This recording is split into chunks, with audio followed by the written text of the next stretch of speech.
తుమ్మె పువ్వు ఒత్తి చూపిస్తున్నానండి. ఇట్లా తీసిన దారాన్ని పుస్తకానికి 25 పోగులు వేసుకోవాలి. 25 పోగులు పోసానండి, చుట్టాను.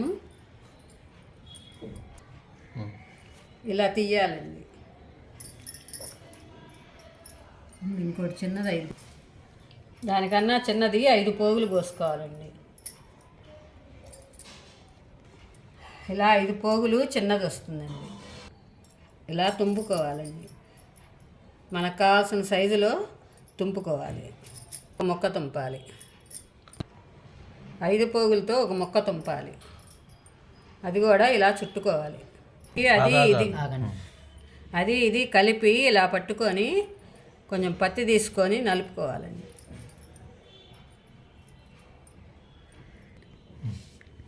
తుమ్మె పువ్వు అంటే శివుడికి ఇష్టం కాబట్టి ఇలా చేసుకొని వెలిగించండి సోమవారాలు, ముఖ్యమైన రోజుల్లో. అదే దారంతో ఇంకొన్ని చేశాను చూడండి.